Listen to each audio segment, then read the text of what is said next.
Hello friends, स्वागत है हमारे चैनल निखिल मॉनिटर पर। आज के वीडियो में बात करेंगे ऑब्जेक्टिव क्वेश्चन क्लास 10th के फिजिक्स के। ठीक है, तो पहला क्वेश्चन कि एक अवतल दर्पण है जिसकी वक्रता त्रिज्या कितनी है 20 सेंटीमीटर। 20 सेंटीमीटर दिया तो पूछ रहा है फोकस। तो चार ऑप्शन आपके पास है, 5 सेंटीमीटर, -10 सेंटीमीटर, 15 सेंटीमीटर और 20 सेंटीमीटर। तो मैंने आपको जैसे बताया था कि सेंटर रेडियस ऑफ कर्वेचर और फोकल लेंथ में क्या रिलेशन था। तो हमने बताया था कि जो रेडियस कर्वेचर होती है वो 2 टाइम्स ऑफ फोकल लेंथ होती है। तो हमारे पास क्या दिया है कर्वेचर। ठीक है, तो फोकस पूछ रहा है तो हो जाएगा आपका 1, तो जाएगा ये 2/20/2 फोकस, तो हो जाएगा F=10। अच्छा देखिए, आपको ध्यान देना है कि 20 सेंटीमीटर वक्रता त्रिज्या है। इसका मतलब है कि आपको उन्होंने बताया था कि जो सेंटर ऑफ कर्वेचर होता है वो लेफ्ट साइड में होता है और लेफ्ट साइड की जो भी डिस्टेंस होती है सब नेगेटिव होती है। तो इसका मतलब ये -20 होगा। ठीक है, और इसकी जो फोकल लेंथ होगी वो -10 होगी। इसलिए राइट आंसर हो जाएगा ऑप्शन बी। ठीक है, -10 सेंटीमीटर। ठीक है, अगर मान लीजिए ऑप्शन में आपको ये देता कि 5, 10, 15 और 20, ठीक है, तो आप उसको लगा के आते हैं 10। ठीक, उसमें कोई प्रॉब्लम नहीं होता। लेकिन आपका जो ऑप्शन है -10, क्यों? क्योंकि इसने साइन के साथ ऑप्शन दिया हुआ है। ठीक है, तो समझ में आ गया। तो नेक्स्ट क्वेश्चन पे आगे बढ़ते हैं। दूसरा क्वेश्चन ये दिया है कि एक उत्तल दर्पण की वक्रता त्रिज्या क्या होगी जिसकी फोकस दूरी +10 है। तो देखिए आपको क्या दिया है, फोकल लेंथ F=+10। तो प्लस का मतलब ये हो गया कि पॉजिटिव। तो अगर फोकल लेंथ पॉजिटिव है तो रेडियस ऑफ कर्वेचर भी पॉजिटिव आएगी। तो इसलिए R=2F, तो R की वैल्यू जाएगी 2 × 10, इसका मतलब 20 सेंटीमीटर। ऑप्शन है आपके पास, ऑप्शन कौन सा दिया है देखिए। इसमें क्या कर दिया, किसी ने माइनस दिया, लेकिन माइनस नहीं होगा, इसको आप काट कर लिखी जाएगा 20 सेंटीमीटर। ठीक है, 20 सेंटीमीटर ये राइट आंसर है। अगर कोई बच्चा अगर माइनस लगाता है तो गलत हो जाएगा। ठीक है, साइन नहीं होना चाहिए। थर्ड क्वेश्चन है कि कोई गोली दर्पण की फोकस दूरी और वक्रता त्रिज्या में क्या संबंध होता है। तो अभी हमने बताया शुरू में ही कि जो होता है R=2F। R= क्या होता है 2F, या F= क्या हो जाएगा R/2। तो राइट आंसर क्या हो जाएगा ऑप्शन ए। ठीक है, F=R/2। नेक्स्ट क्वेश्चन, अगर नेक्स्ट क्वेश्चन की बात करें, क्वेश्चन नंबर 4। तो क्वेश्चन नंबर 4 आपको दिख रहा है कि निम्न में से कौन सा दर्पण वस्तु से छोटा आभासी प्रतिबिंब बनाता है। तो देखिए हमारे पास कितने दर्पण हैं। तो अगर हम बात करें मिरर की, तो मिरर मैंने आपको बताया था कि 2 टाइप का था। एक पहला प्लेन मिरर और दूसरा स्फेरिकल मिरर। ठीक है, प्लेन मिरर तो आपने देखा होगा। ठीक, देखिए स्फेरिकल मिरर 2 टाइप का था। पहला था आपका कॉन्वेक्स, क्या था कॉन्वेक्स, और दूसरा था कॉनकेव। ठीक है, तो अब देखिएगा प्लेन मिरर है तो प्लेन मिरर में जैसा ऑब्जेक्ट है उसी साइज का इमेज बनता है। इसका मतलब कि इसमें क्या होगा, इक्वल साइज वाले होंगे। ठीक है, इक्वल साइज का। कॉन्वेक्स में क्या होता है, इसमें आपको स्मॉल मतलब छोटा बनेगा, और इसमें क्या होता है बड़ा। किस केस में, जब आभासी का मतलब वर्चुअल। ठीक है, तो इसमें क्या होगा बड़ा बनेगा। तो क्वेश्चन ये पूछा था कि किस दर्पण में वस्तु से छोटा आभासी प्रतिबिंब बनता है। तो राइट आंसर हो जाएगा हमारा उत्तल। क्या हो जाएगा उत्तल। ठीक है, समझते हुए चलिए ठीक कैसे क्या बताया जा रहा है। ओके, इसके बाद next question, question number 5। Question number 5 ये कह रहा है कि उत्तल दर्पण के सामने रखी वस्तु के प्रतिबिंब बनता है। तो उत्तल दर्पण के सामने कोई भी वस्तु रखते हैं तो उसका प्रतिबिंब क्या कैसे बनेगा। तो वस्तु की स्थिति पर ही, दर्पण के सामने वस्तु की इससे दोगुनी दूरी पर, वस्तु के सामने वस्तु की स्थिति की आधी दूरी पर, दर्पण के पीछे। तो क्या बनेगा दर्पण के पीछे। क्यों?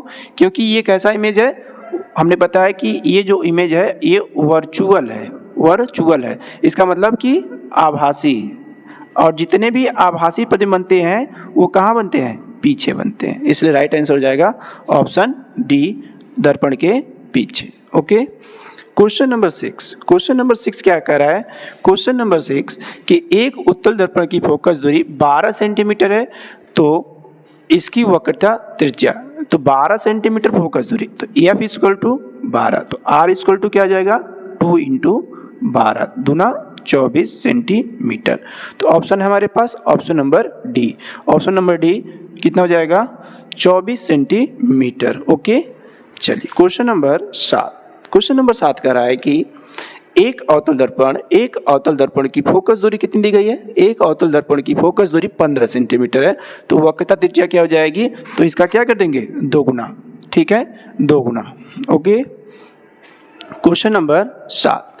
क्वेश्चन नंबर 7, समतल दर्पण की फोकस दूरी होती है, तो समतल दर्पण की जो फोकस दूरी होती है वो अनंत होती है, ठीक है अनंत होती है। Okay, question number 9। Question number 9 ये है कि अवतल दर्पण की वक्रता त्रिज्या 15 सेंटीमीटर है, तो फोकस दूरी, तो देखिए इस क्वेश्चन में क्या दिया आपको आर दे दिया, तो आर की वैल्यू कितनी है 15 सेंटीमीटर, तो ये अब क्या हो जाएगा इसका हाफ हो जाएगा, तो हाफ का मतलब 7.5, तो ठीक है।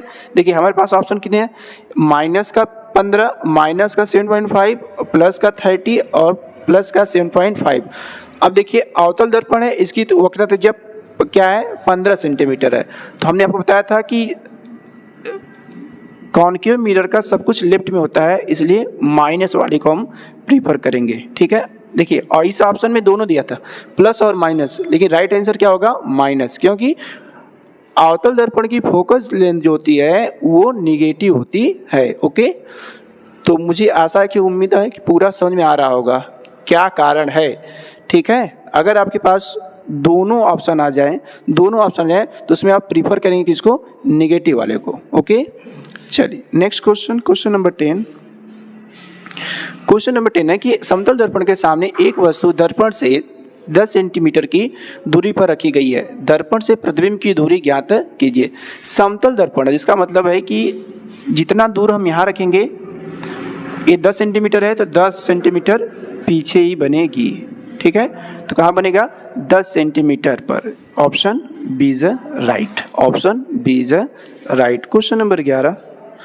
क्वेश्चन नंबर 11 ये कह रहा है कि एक उत्तल दर्पण से प्रतिबिंब सदैव बनता है, तो उत्तल दर्पण से सदैव प्रतिबिंब कहाँ बनता है, फोकस और पोल के बीच। फोकस और पोल कौन सा ऑप्शन, ध्रुव और focus, option number C, option number C हो जाएगा, ध्रुव और फोकस के बीच। याद रखिएगा कि उत्तल दर्पण में हमेशा प्रतिबिंब कहाँ बनता है, ध्रुव और फोकस के बीच, क्योंकि देखिए उत्तल दर्पण में 2 कंडीशन है। पहली कंडीशन जब हम कहाँ रखते हैं इसको, एट इन्फिनिटी, कहाँ रखते हैं इन्फिनिटी, मतलब अनंत पर, तो अनंत पर रखते हैं तो इसका कहाँ बनता है, फोकस पर, कहाँ बनेगा फोकस पर।